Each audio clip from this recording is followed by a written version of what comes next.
Good evening बच्चों, how are you all. देखिएगा बेटा, आज हम बात करेंगे कैंसर के ऊपर। किसके ऊपर? आप लोग जानते ही होंगे कैंसर को हिंदी में कर्क रोग बोलते हैं। क्या बोलते हैं? कर्क रोग या कैंसर ही कहा जाता है। अब आज की तारीख में कैंसर जो है लोगों की बहुत बड़ी समस्या है। ठीक, इसके जो फैक्टर होते हैं, सबसे पहली बात कि कैंसर होता कैसे है। ठीक है, जाने फिर इस बारे में बात कि कैंसर होता क्यों है, कैसे होता है। मेरे दोस्त, सबसे पहली बात अगर हम समझें कि कैंसर क्यों होता है और कैसे होता है। हमारे शरीर के अंदर यदि मैं कहूं कि फंक्शनल और स्ट्रक्चरल यूनिट हमारे बॉडी का क्या है बेटा? सेल। यू नो एवरीवन कि शरीर का पूरा फिजियोलॉजी और पूरा एनाटॉमी यानी संरचनात्मक और क्रियात्मक इकाई हमारे शरीर की क्या है? सेल। क्या है? यानी कि कोशिका। क्या है बेटा? ये सेल या कोशिका। मतलब आपका, मेरा, सभी एनिमल्स का और हर वो प्राणी जो जिंदा है, लिविंग है, जिसमें रेस्पायरेशन हो रहा है, जिसमें फिजियोलॉजिकल क्रियाएं हो रही है, क्रियात्मक एक्टिविटी जो कर रहा है, एवरीथिंग इज द लिविंग, यानी कि जीवित प्राणी। और हर जीवित प्राणी बना हुआ है बेटा किससे? सेल से। केवल एक अपवाद है बस, और वो है वायरस, विषाणु। वायरस या विषाणु सेल का नहीं बना होता है। इसीलिए तो जब कोरोना आया, अगर कोई चीज जिंदा है तो हम डंडे से मार के मार देंगे साले को, या सुनो। लेकिन अगर कोई सेल है ही नहीं तो क्या मारोगे? अरे या सुनो। तो वायरस जो होता है बेटा, उसमें कोई सेलुलर स्ट्रक्चर नहीं होता है, और इसलिए वायरस को रोकना हमारे लिए असफलता का कारण बन गया, और हम कोरोना को रोक नहीं पाए। इसके अलावा bacteria, protozoa, fungi, amoeba, everything can be killed by using the drugs. हर एक माइक्रो ऑर्गेनिज्म को मेडिसिन का, ड्रग का यूज करके मार सकते हो, लेकिन वायरस को मारना। तो मैं यूं कह रहा हूं कि हमारा शरीर पूरी तरह से, चाहे यहां से काटे, यहां से, यहां से, यहां से, नर्वस सिस्टम जैसे नर्व सेल से बना, तंत्रिका कोशिका से, ऐसे शरीर का हर एक सिस्टम, हर एक पार्ट, हर एक पुर्जा किससे बना हुआ है? किससे? किससे? तो मैंने कहा कि शरीर की संरचनात्मक और क्रियात्मक इकाई कोशिका ही होती है, सेल ही होती है। You know everyone. अब मेरे दोस्त, नॉर्मली हमारी कोशिका समसूत्री विभाजन, कौन सा विभाजन? या माइटोटिक डिवीजन, कौन सा डिवीजन? के द्वारा विभाजित होकर अपनी संख्या बढ़ाती है। और यह हमारी कोशिका जो होती है 2n होती है, द्विगुणित कोशिका होती है, यस और नो?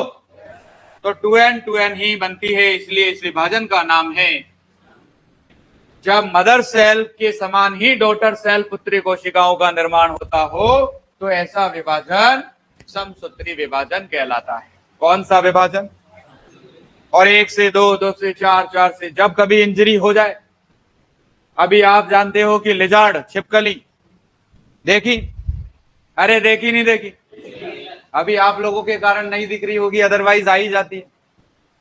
तो अगर उसकी पूंछ को आप तोड़ दोगे तो अगले दिन, 2-4 दिन में उसके पूंछ फिर से आ जाएगी।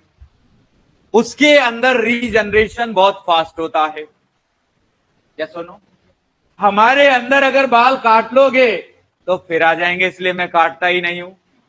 कैसा ना? बात समझ में? टाइम ही नहीं मिलता है, कहां से शेविंग कटिंग पे ध्यान दे, अपने आप के ऊपर ध्यान दे।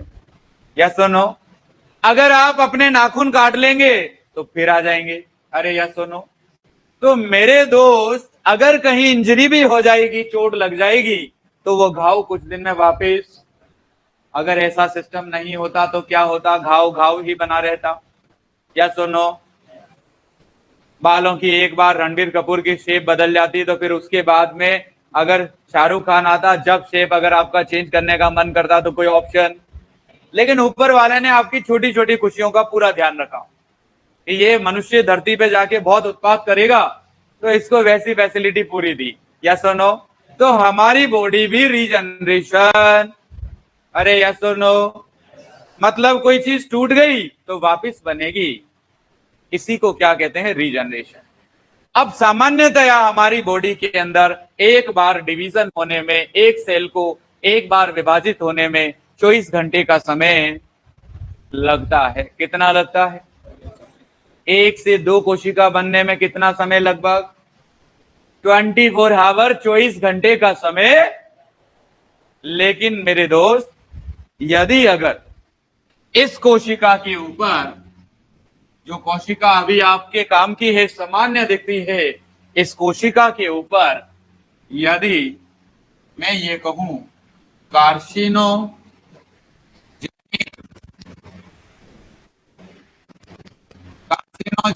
प्रभाव हो जाए, यानी कि कार्सिनोजेनिक इफेक्ट हो जाए। कार्सिनोजेनिक इफेक्ट किस कारण से हो सकता है सर? मेरे दोस्त, इसको किसी वायरस की नजर लग सकती है, किसी बैक्टीरिया की नजर लग जाए, यस और नो? अल्ट्रा वायलेट सनलाइट की नजर लग जाए। अरे किसकी बात कर रहा हूं मैं? Ultraviolet sunlight. कोई केमिकल की नजर लग जाए, कोई रेडिएशन की नजर लग जाए, एक्सरे वगैरह। एक्सरे यानी कि प्रेगनेंसी के समय मां का एक्सरे होता है, सोनोग्राफी होती है कि नहीं होती है, बच्चे की एक्टिविटी का पता लगाने के लिए। अब कोई ज्यादा ही चिपकू टाइप की लड़की रहती है जो प्रेग्नेंट है, तो वो हर महीने एक्सरे सोनोग्राफी डॉक्टर को दिखाने जाएगी, या सुनो? लड़के को बेचारे को और परेशान कर देगी। वो नहीं दिखाएगा तो अरे आपको तो चिंता ही नहीं है बच्चे की।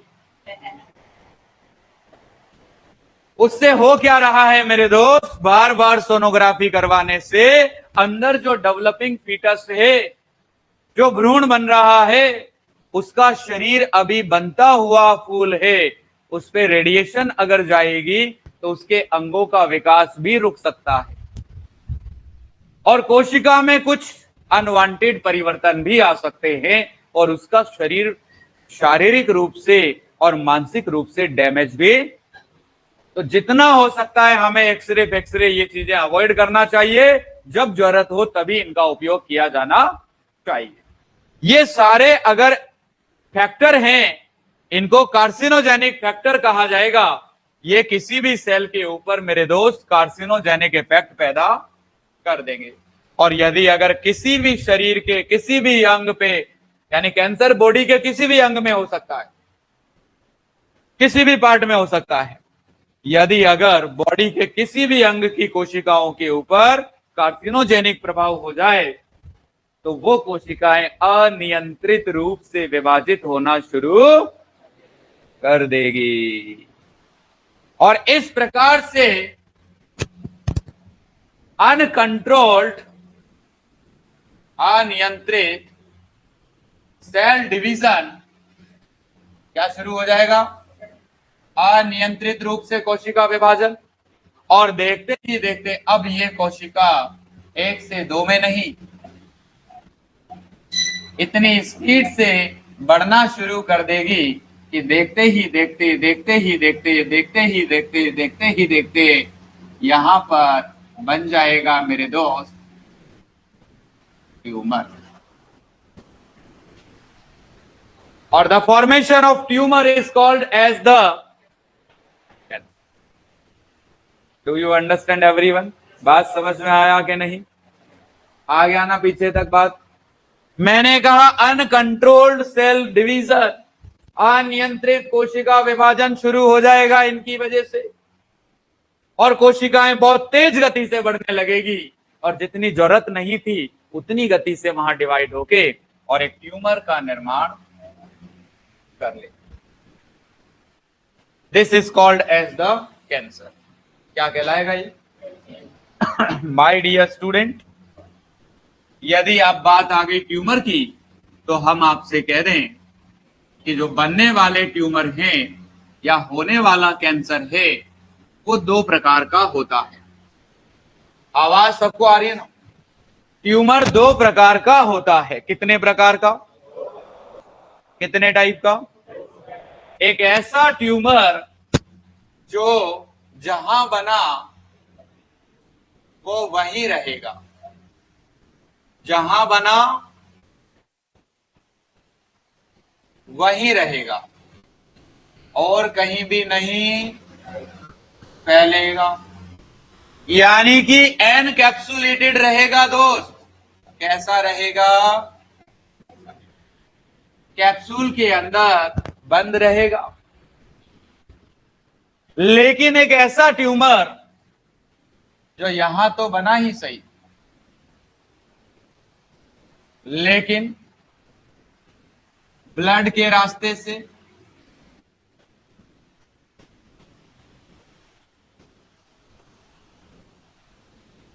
रास्ते से लिम्फ नोड के माध्यम से या डायरेक्ट तरीके से शरीर की अन्य लोकेशंस पे जाकर के मेरे साथियों इसका कुछ पार्ट यहां जाके और रोपित हो जाएगा, इम्प्लांट हो जाएगा। और जैसे ही बॉडी की किसी अन्य लोकेशन पे इसका एक छोटा सा टुकड़ा भी अगर जाके रोपित हो गया तो वहां अपना शहर बसा लेगा। क्या कर लेगा? अपनी एक नई जनसंख्या बना देगा, अपना एक नया शहर बसा देगा और यहां पर भी कैंसर फैल जाएगा। क्या हो जाएगा? क्या होगा? जरा आवाज में ठंडक नहीं होनी चाहिए, जोश में कोई कमी, जोश में कमी नहीं होनी चाहिए। जिसका जोश कमजोर हो गया मतलब उसकी एड्रिनल ग्लैंड काम नहीं कर रही है, उसमें स्टीरॉयड का लेवल घटा हुआ है। ठीक है, तो जोश पूरा रखें। जब तक परीक्षा नहीं हो जाती तब तक आपका खून ठंडा नहीं होना चाहिए।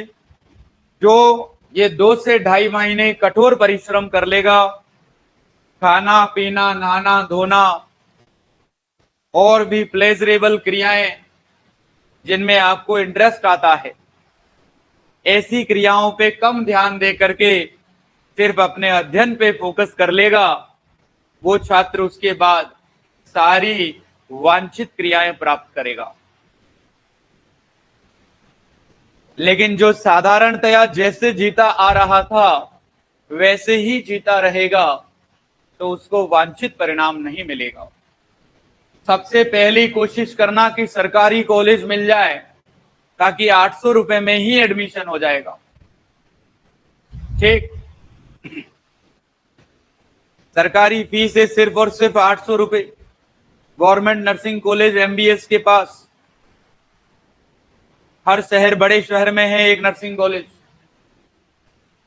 वरना काउंसलिंग से फिर प्राइवेट मिलेगा तो चलो उसमें भी सरकारी फीस ही लगेगी, और फिर भी अगर उसमें भी नहीं आया तो फिर तो कॉलेज वाला जो बोलेगा वो करना पड़ेगा कि 1-2 घंटे मुर्गा बन, तो मुर्गा बनना पड़ेगा। वो कहेगा कि घर से 1 लाख रुपए और लेके आ एक्स्ट्रा, जब पढ़ाऊंगा तुझे, ऐसे ही बोलेगा प्राइवेट कॉलेज वाला। यस और नो? बड़े खतरनाक बड़े बिजनेसमैन होते हैं कॉलेज वाले, ध्यान रखना, हल्के में ना ले। समझ गए बात को? फिर वो आपके पापा को लूटेंगे, आपको अच्छा लगेगा क्या? अरे आप चाहते हो अपने पिताजी को लुटवाना? नहीं ना, कौन चाहता है? कोई नहीं चाहता है ना। तो फिर बच्चों पढ़ाई करो। Do you understand?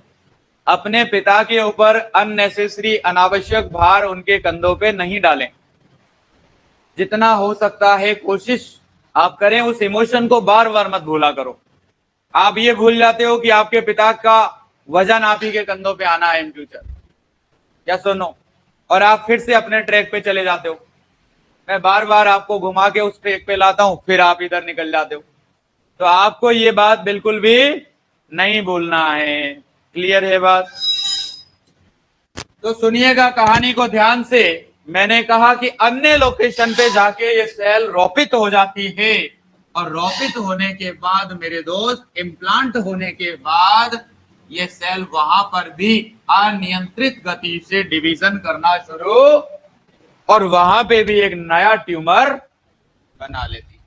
तो मैंने कहा ये यहां से यहां चलने की प्रक्रिया, फैलने की इसकी प्रॉपर्टी, फैलने का गुण मेटास्टेसिस कहलाता है। क्या कहलाता है? मेटास्टेसिस। क्या कहलाता है बेटा? मेटास्टेसिस कहलाता है। यानी कि एक कोशिका, एक कैंसर सेल का अपनी मुख्य लोकेशन से चलकर, ब्लड या लिम्फ नोड के माध्यम से चलकर दूसरी लोकेशन पे जाकर कैंसर पैदा करने का गुण मेटास्टेसिस कहलाएगा। क्या कहलाएगा जरा बोलना। इस प्रकार से दो प्रकार के ट्यूमर आ गए हमारे सामने। एक वो ट्यूमर जो नहीं फैलते हैं, एक वो ट्यूमर जो फैलते हैं।